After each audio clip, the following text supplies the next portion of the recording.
Alrighty, y'all. So, The Accountant 2 it was a ride. Like, I think it was a lot of fun. I mostly wanted to see the sequel because I wanted to see the brother chemistry between Ben Affleck and John Bernthal, like, see where they went with that.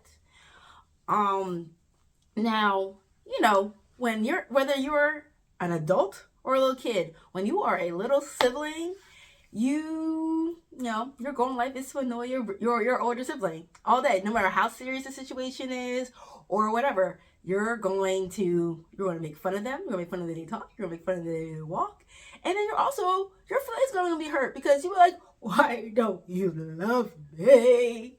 John Burns, I thought, I would say his like acting reputation is like being like tough guy, type of things. But he's also very emotional. Like you saw him in The Bear, like he was, oh my god. But so there are moments where it's just like he just wants his big brother to like be there for him, but he knows Christian's not capable of being there for him in the same way. And I also enjoyed how they showed how awkward Braxton is as well. Because, yes, he's out in the world being big, macho, tough guy with his guns or whatever, but he also, like most of us, has to practice their conversations before calling somebody. Or, you also see how lonely he is, without his brother. And so that scene was hilarious when you realize what was actually happening in the scene. He's just like trying to find somebody to talk to, but he has nobody to talk to. And then, so for me, those were the highlights of the movie. Now the parts that maybe I weren't so great, I feel like the plot got a bit muddled. Because remember in the first movie there was like the super plot, which was the money laundering that they were trying to figure out, and then there was like the subplot with the Christian going after the mobsters. That was like the subplot or whatever, and trying to figure out how that tied into um, King, um, Ray King.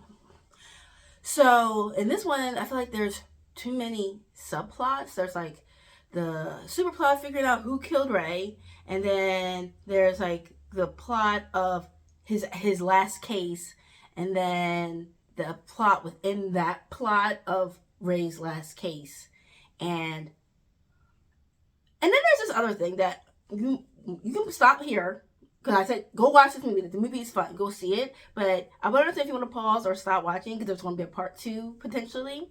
Because there is this one plot that really drove me crazy, and that thing is I think is a casting thing.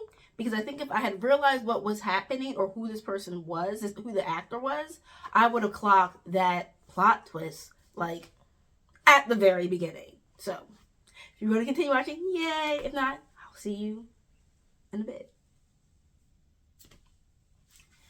All right, so there's this there in one of the plots there is this is a spoiler. This is a spoiler for this plot, okay?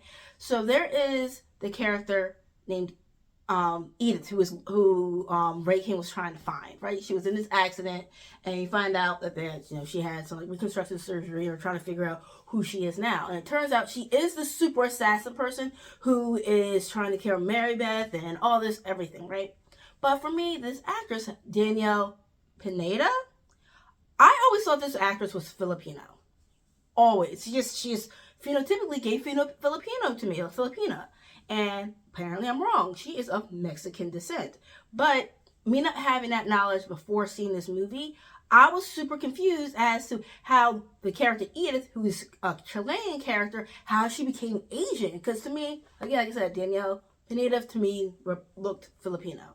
So had I realized that this actress was actually of Mexican descent, like when she has her initial exchange with Ray, like within like the first like 10 minutes of the movie, I would have clocked that she was Edith and that something had happened and that's how she looks now, because I just would have drawn that conclusion because that's how my brain works.